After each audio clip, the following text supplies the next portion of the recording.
Dear students, എല്ലാവർക്കും പുതിയൊരു ക്ലാസ്സിലേക്ക് സ്വാഗതം. ഇന്ന് നമ്മൾ മൂന്നാമത്തെ ചാപ്റ്ററായിട്ടുള്ള classification of elements and periodicity in properties എന്ന ചാപ്റ്ററാണ് പഠിക്കുന്നത്. സോ ചാപ്റ്ററിൻ്റെ പേര് അല്പം വലുതാണ്, classification of elements and periodicity in properties. സിമ്പിളായിട്ട് നമുക്ക് പീരിയോഡിക് ടേബിൾ എന്ന് തന്നെ പറയാം. അതായത് പീരിയോഡിക് ടേബിളിൻ്റെ ക്ലാസിഫിക്കേഷനെ പറ്റിയിട്ടും പീരിയോഡിക് ടേബിളിൻ്റെ ഹിസ്റ്ററിയെ പറ്റിയിട്ടും ഇപ്പോൾ നമ്മൾ ഉപയോഗിക്കുന്ന പീരിയോഡിക് ടേബിളും അതിൻ്റെ പ്രത്യേകതകളെ പറ്റിയിട്ടുമൊക്കെയാണ് ഈ ചാപ്റ്ററിൽ ഡിസ്കസ് ചെയ്യുന്നത്. സോ 10ാം ക്ലാസ്സിൽ നിങ്ങൾ പീരിയോഡിക് ടേബിൾ എന്ന് പറഞ്ഞ ഭാഗമാണ് ഒന്നാമത്തെ ചാപ്റ്ററായിട്ട് കെമിസ്ട്രിയിൽ പഠിച്ചത് അല്ലേ? അതിൻ്റെ തന്നെ തുടർച്ചയായിട്ടുള്ള കാര്യങ്ങളാണ് നമ്മുടെ ചാപ്റ്ററിൽ ഉൾപ്പെടുത്തിയിരിക്കുന്നത്. സോ നമുക്ക് ക്ലാസ്സിലേക്ക് കടക്കാം. സോ നമ്മുടെ ചാപ്റ്ററിൻ്റെ പേര് ഒന്നുകൂടെ നോക്കാം. Classification of elements and periodicity in properties. Classification of എലമെൻറ്റ്സിൻ്റെ വർഗീകരണം അല്ലേ? സോ എലമെൻറ്റ്സിൻ്റെ ക്ലാസിഫിക്കേഷൻ എന്നതുകൊണ്ട് ഉദ്ദേശിക്കുന്നത് എന്താ? ആദ്യകാലങ്ങളിൽ കണ്ടെത്തിയിരുന്ന എലമെൻറ്റ്സിനെ സയൻറ്റിസ്റ്റുകൾ എന്ത് ചെയ്തിരുന്നു? പല രീതിയിൽ ഓരോ ഘടകങ്ങളുടെ അടിസ്ഥാനത്തിൽ വർഗീകരിച്ചിരുന്നു അല്ലേ? സോ അങ്ങനെ വർഗീകരിക്കാനൊക്കെ ഉണ്ടായ കാരണം എന്താണെന്ന് ചോദിച്ചു കഴിഞ്ഞാൽ, സയൻസിൻ്റെ പെട്ടെന്നുണ്ടായ വളർച്ച കാരണം 112ഓളം എലമെൻറ്റ്സിനെ പെട്ടെന്ന് തന്നെ കണ്ടെത്തുകയുണ്ടായി. അതിനകത്തൊരു 105 എലമെൻറ്റ്സിൻ്റെ പ്രോപ്പർട്ടീസും അതിൻ്റെ സവിശേഷതകളും എല്ലാം തന്നെ കൃത്യമായിട്ട് എക്സ്പ്ലെയിൻ ചെയ്യാനും അന്നത്തെ സയൻറ്റിസ്റ്റിന് കഴിഞ്ഞു. സോ ഈ എലമെൻറ്റ്സിനെല്ലാം കൂടെ നമുക്ക് അന്ന് അറേഞ്ച് ചെയ്യേണ്ടതായിട്ട് വന്നു. അങ്ങനെ വന്നപ്പോഴാണ് നമുക്ക് പീരിയോഡിക് ടേബിൾ എന്ന് പറഞ്ഞ ഒരു ആശയത്തെ പറ്റിയൊക്കെ സയൻറ്റിസ്റ്റുകൾ ചിന്തിച്ചു തുടങ്ങിയത്. അപ്പോൾ നമുക്ക് നോക്കാം.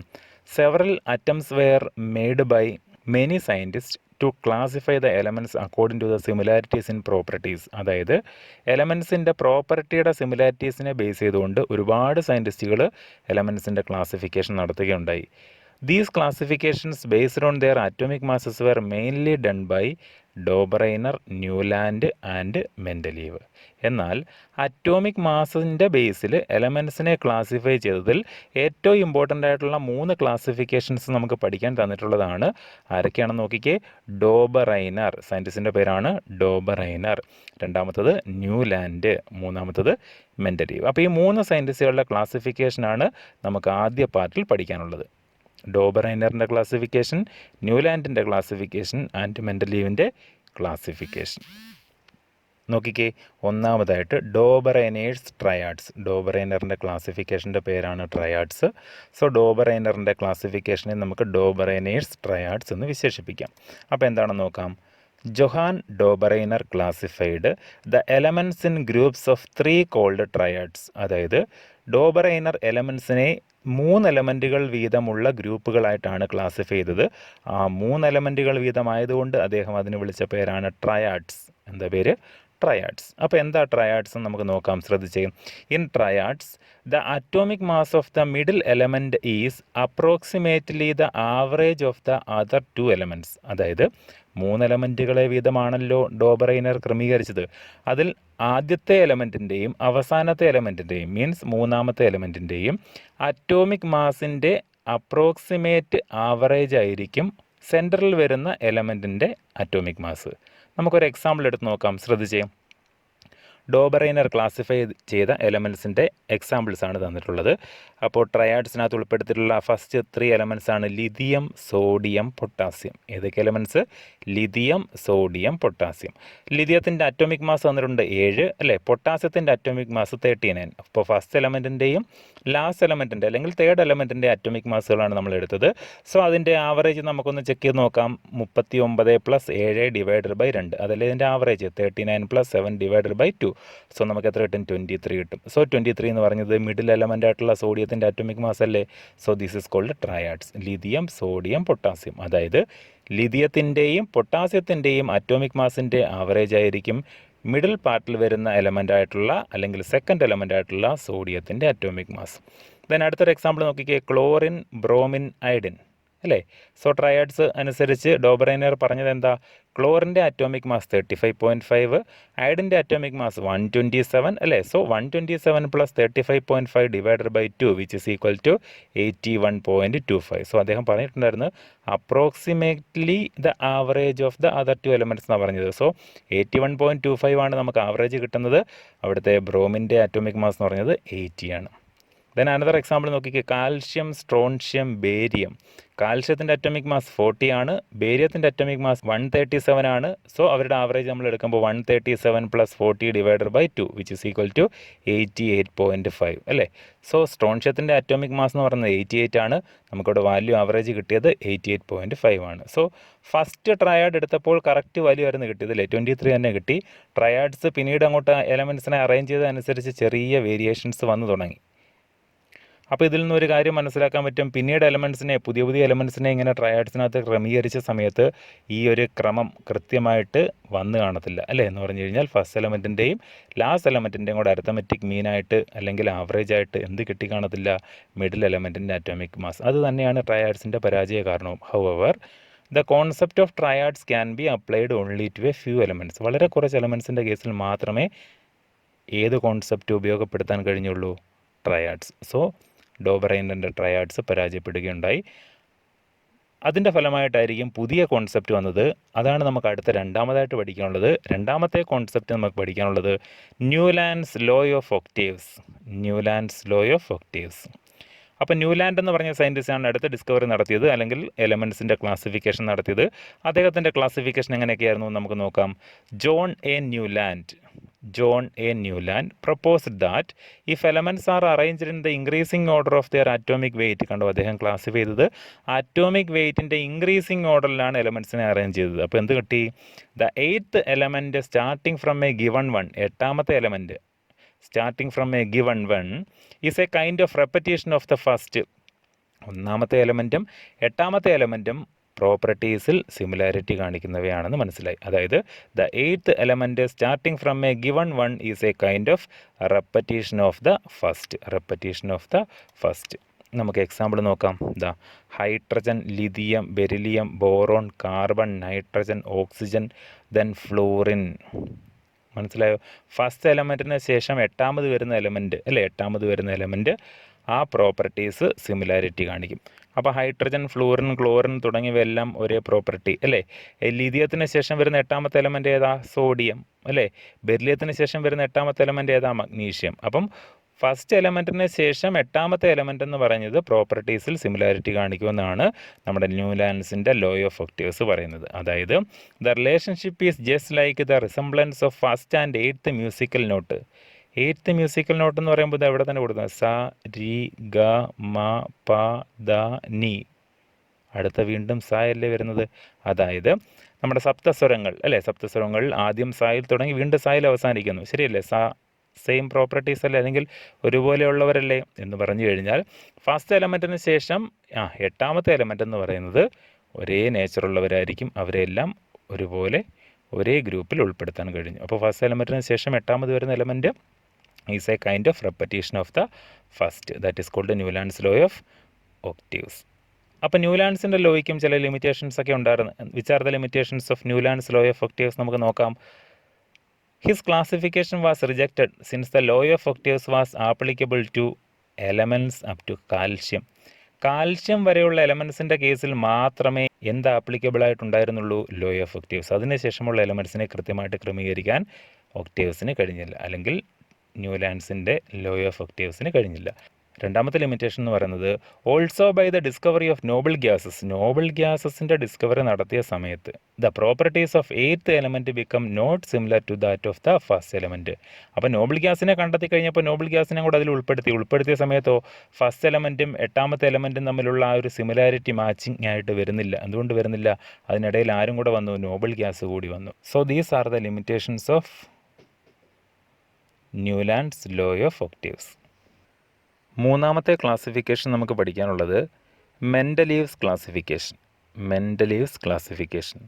മെൻഡലീവിനെ പറ്റി നിങ്ങൾ കേട്ടിട്ടുണ്ടായിരിക്കണം. ഫാദർ ഓഫ് പീരിയോഡിക് ടേബിൾ എന്നറിയപ്പെടുന്ന സയൻറ്റിസ്റ്റാണ് മെൻഡലീവ്. അപ്പോൾ മെൻഡലീവിനെ എന്തുകൊണ്ടാണ് ഫാദർ ഓഫ് പീരിയോഡിക് ടേബിൾ എന്നറിയപ്പെട്ടത്? കാരണമുണ്ട്.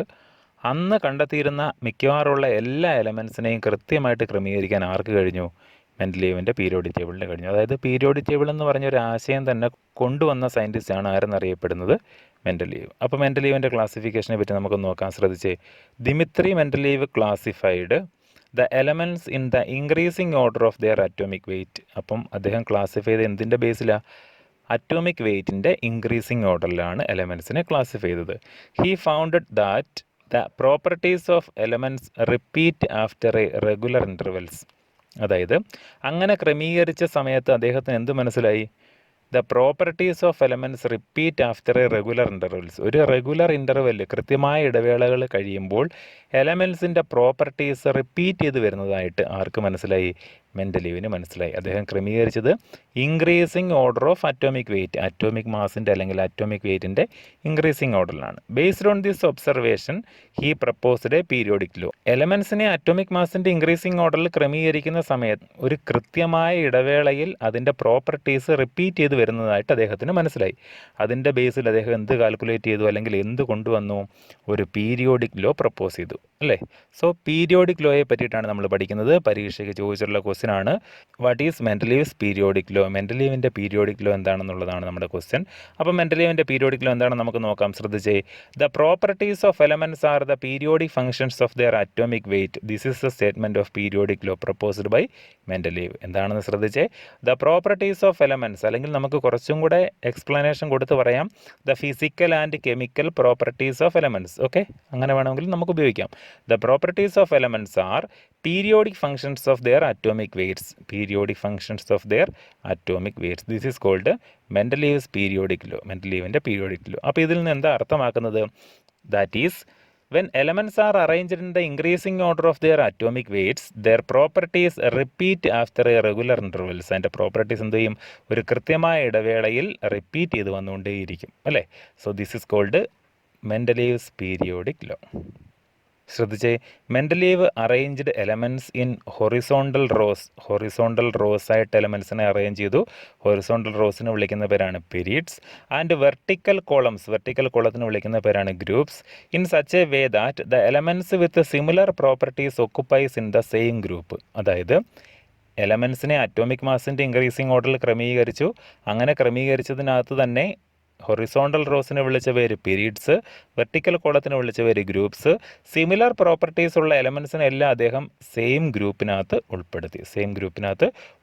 അപ്പോൾ ആ ഗ്രൂപ്പിൻ്റെയൊക്കെ പ്രത്യേകതകൾ, അല്ലെങ്കിൽ അദ്ദേഹത്തിൻ്റെ പീരിയോഡിക് ടേബിളിൻ്റെ, മെൻഡലീവിൻ്റെ പീരിയോഡിക് ടേബിളിൻ്റെ പ്രത്യേകത നമുക്ക് നോക്കാം. The groups were numbered from 1 to 8 and 0. Roman letter 1 to 8 എന്നും 0 എന്നുമാണ് അദ്ദേഹം ഗ്രൂപ്പുകളെ റെപ്രസെൻ്റ് ചെയ്തത്, നമ്പർ കൊടുത്തത്. Okay, then group 8 contains 3 sets of elements and each set contain 3 elements. അതായത് ഗ്രൂപ്പ് 8-നകത്ത് 3 സെറ്റ് എലമെൻറ്റുകളെ വീതമാണ് അദ്ദേഹം ക്രമീകരിച്ചത്. ABC എന്ന് പറയുന്ന 3 സെറ്റ് എലമെൻറ്റുകളെയാണ് ഗ്രൂപ്പ് 8-നകത്ത് ക്രമീകരിച്ചത്. ഈച്ച് ഗ്രൂപ്പ് ഫ്രം 1 to 7 വരെയുള്ള ഗ്രൂപ്പിനെ എത്രയായിട്ടാണ് ഡിവൈഡ് ചെയ്തത്? Is divided into sub groups designated as A and B. അപ്പോൾ 2 സബ് ഗ്രൂപ്പുകളായിരുന്നു 1 മുതൽ 7 വരെ ഉള്ളതിലുള്ളത്. ഏതൊക്കെ? എയും ബിയും. എന്നാൽ 8ാമത്തെ ഗ്രൂപ്പിനെ 3ആയിട്ട് സബ് ഡിവൈഡ് ചെയ്ത് A, B ആൻഡ് C എന്ന് നമുക്ക് റെപ്രസെൻറ്റേഷൻ കൊടുക്കാം. Okay, then Noble gases R placed in 0 group. ഈ 0 ഗ്രൂപ്പിനകത്താണ് ആരെ ഉൾപ്പെടുത്തിയിരുന്നത്? നോബിൾ ഗ്യാസിന്. അപ്പോൾ ഇതാണ് ആരുടെ പീരിയോഡിക് ടേബിളിൻ്റെ പ്രത്യേകത? മെൻഡലീവിൻ്റെ പീരിയോഡിക് ടേബിളിൻ്റെ ഒരു ഏകദേശ സ്ട്രക്ചർ. ഓക്കെ, അപ്പോൾ 1 to 8 ആൻഡ് 0 ഗ്രൂപ്പിൻ്റെ പേരാണ്. 1 to 8 ആൻഡ് 0 നമ്പർ കൊടുത്തു. അതിൽ 1 to 7 A എന്നും B എന്നും 2ആയിട്ട് സബ് ഡിവൈഡ് ചെയ്തിട്ടുണ്ടായിരുന്നു. 8ാമത്തെ ഗ്രൂപ്പിനെ 3ആയിട്ട് സബ് ഡിവൈഡ് ചെയ്തിട്ടുണ്ടായിരുന്നു.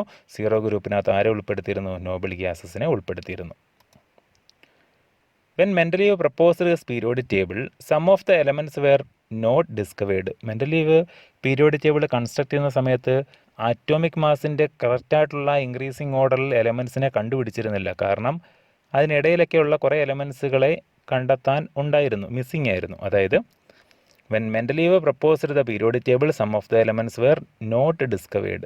So he left some vacant places or gaps for them in the periodic table and predicted some of their properties. എന്ന് പറഞ്ഞാൽ ഒരു എക്സാമ്പിൾ പറയാം. ഇപ്പോൾ അറ്റോമിക് മാസ് 60 ഉള്ള എലമെൻറ്റിനെ കണ്ടെത്തിയിരുന്നു. അടുത്ത എലമെൻറ്റ് 62 ഉള്ള എലമെൻറ്റിനെ കണ്ടെത്തിയിട്ടുള്ളൂ. അപ്പോൾ 61 ഉള്ള എലമെൻറ്റിനെ കണ്ടെത്തിയിട്ടില്ലല്ലോ.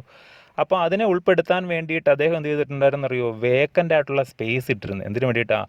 ഫ്യൂച്ചറിൽ അതിനെ കണ്ടെത്തി കഴിഞ്ഞാൽ അതിനകത്ത് ഉൾപ്പെടുത്താൻ പറ്റും. മനസ്സിലാവുന്നുണ്ടോ?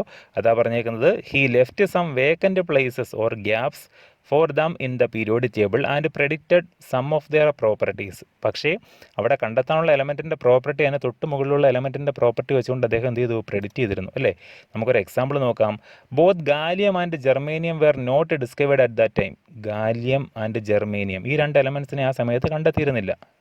ആ ഒരു പീരിയോഡിക് ടേബിൾ ഉണ്ടാക്കുന്ന സമയത്ത്, മെൻഡലീവിൻ്റെ പീരിയോഡിക് ടേബിൾ വരുന്ന സമയത്ത്. Okay, he named these elements as, അദ്ദേഹം ഈ എലമെൻറ്റ്സിന് എന്താ പേര് കൊടുത്തത്? ഏക അലൂമിനിയം ആൻഡ് ഏക സിലിക്കൺ. അതായത് അലൂമിനിയത്തിന് ശേഷം വരുന്ന ഫസ്റ്റ് എലമെൻറ്റ് ഏക, സംസ്കൃത വാക്കാണ് കേട്ടോ. ദെൻ ഏക സിലിക്കൺ റെസ്പെക്റ്റീവ്ലി.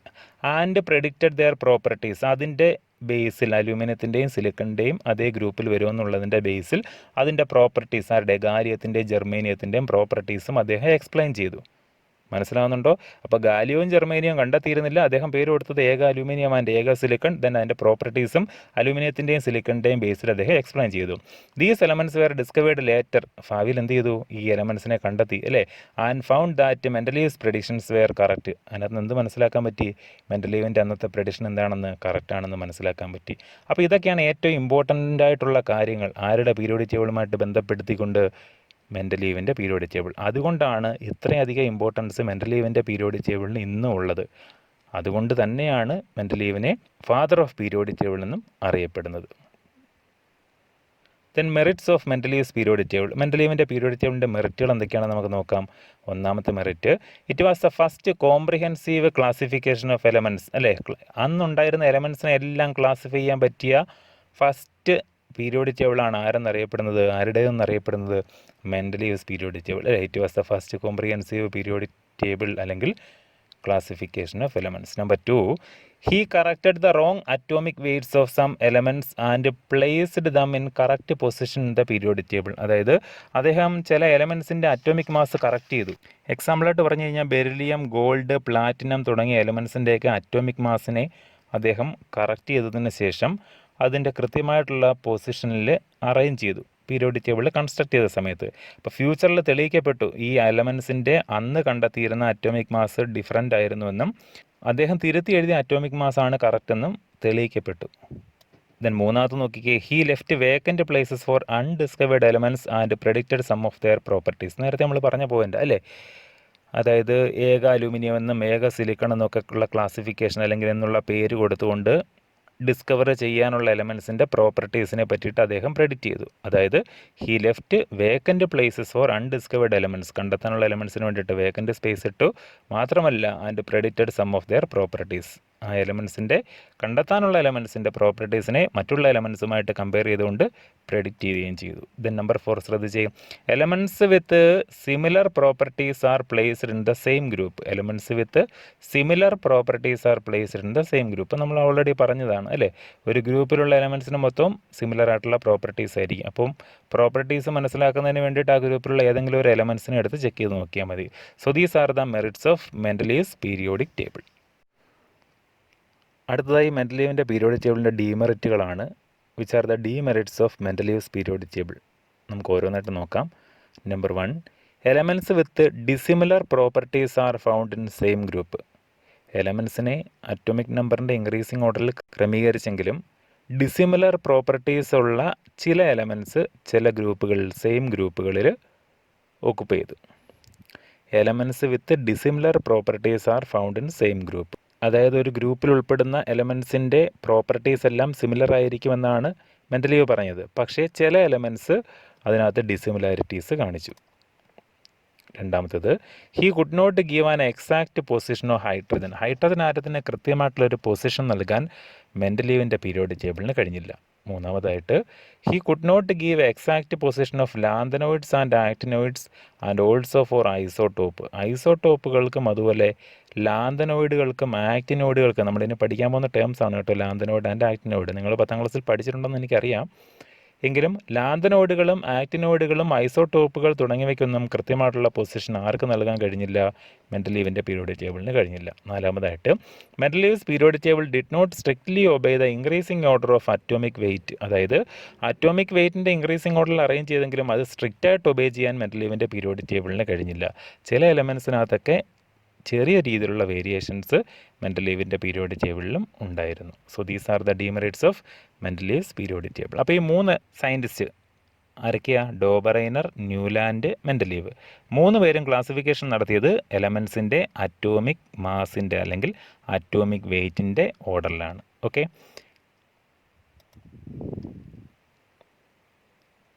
ഇനി നമ്മൾ പരിചയപ്പെടാൻ പോകുന്നത് മോഡേൺ പീരിയോഡിക് ടേബിൾ അല്ലെങ്കിൽ നമ്മളിന്ന് ഉപയോഗിക്കുന്ന long form of periodic table എന്നറിയപ്പെടുന്ന മോഡേൺ പീരിയോഡിക് ടേബിളിനെ പറ്റിയിട്ടാണ്. മോഡേൺ പീരിയോഡിക് ടേബിൾ പ്രപ്പോസ് ചെയ്ത സയൻറ്റിസ്റ്റ് ഹെൻറി മോസ്ലി ആണ്. ശ്രദ്ധിച്ചേ, Henry Moseley's work on atomic spectrum of elements proved that atomic number is a more fundamental property than atomic mass. അതായത് atomic spectrum of എലമെൻസിൽ study നടത്തിയ സയൻറ്റിസ്റ്റാണ് Henry Moseley.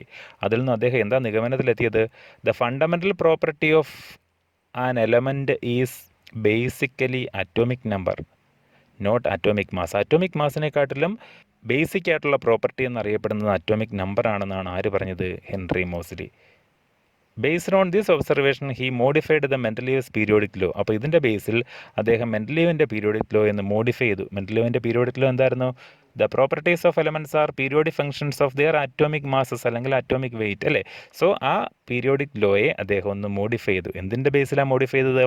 Atomic മാസിനെക്കാട്ടിലും fundamental ആയിട്ടുള്ള പ്രോപ്പർട്ടിയാണ് atomic number, ഒരു എലമെൻറ്റിൻ്റെ atomic number. So അതിൻ്റെ ബേസിലുള്ള നമ്മുടെ periodic law നമുക്ക് നോക്കാം. ശ്രദ്ധിച്ചത്, the physical and chemical properties of elements are periodic functions of their atomic numbers.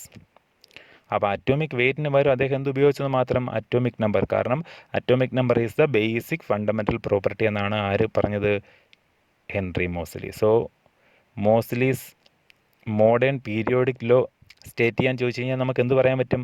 The properties അല്ലെങ്കിൽ the physical and chemical properties of elements are periodic functions of their atomic numbers. Okay, this is known as modern periodic law. ഇതിനെ നമ്മൾ വിളിക്കുന്ന പേരാണ് modern periodic law. Modern periodic law. ശ്രദ്ധിച്ചേ, based on modern periodic law numerous forms of periodic tables have been proposed.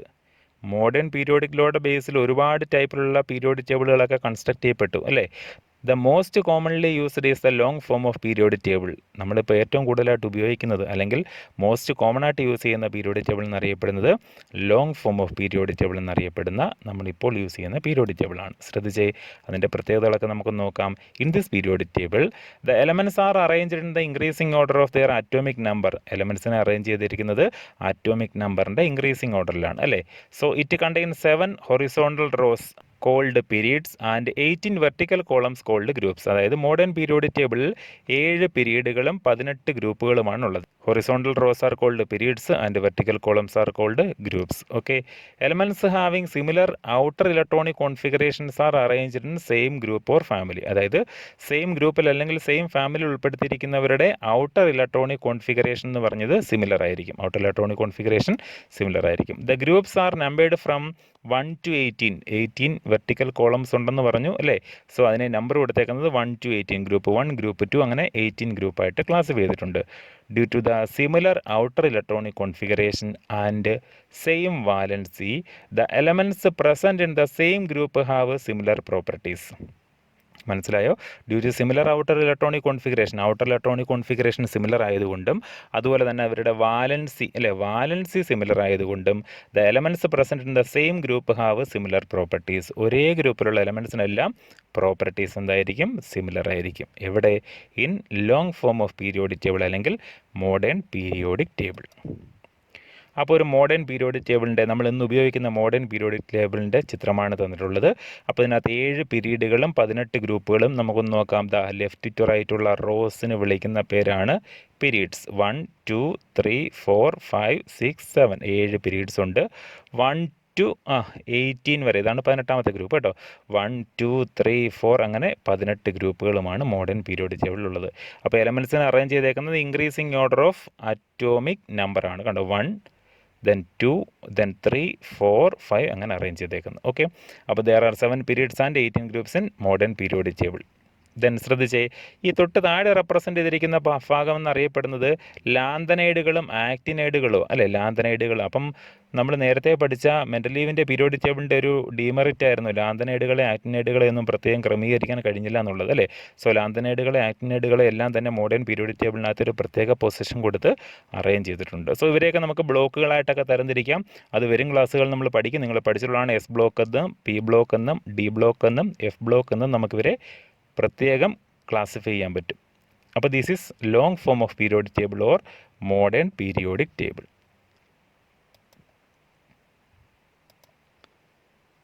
ശ്രദ്ധിച്ചേ, the 14 elements each of 6th and 7th periods are placed in separate rows below the main body of the periodic table. നമ്മളിപ്പോൾ പറഞ്ഞ ലാന്തനൈഡുകളും ആക്ടിനൈഡുകളും ഇല്ലേ, അതിനെ പറ്റിയിട്ട് 2 വാക്ക് പറയുകയാണ്. The 14 elements 14 എലമെൻറ്റുകൾ വീതമാണ് 6th പീരീഡിലെയും 7th പീരീഡിലെയും. അവരെ പ്രത്യേകം നമ്മൾ താഴേക്ക് റെപ്രസെൻറ്റ് ചെയ്തിട്ടുണ്ട്. എവിടെ? മെയിൻ പീരിയോഡിക് ടേബിളിൻ്റെ താഴെ റെപ്രസെൻറ്റ് ചെയ്തിട്ടുണ്ട്. These are together called inner transition elements. അവരെ നമുക്ക് കോമൺ ആയിട്ട് അറിയപ്പെടുന്ന പേരാണ് ഇന്നർ ട്രാൻസിഷൻ എലമെൻറ്റ്സ്. എന്താ വിളിക്കുന്ന പേര്? ഇന്നർ ട്രാൻസിഷൻ എലമെൻറ്റ്സ്, കോമൺ ആയിട്ട് അറിയപ്പെടുന്ന പേര്.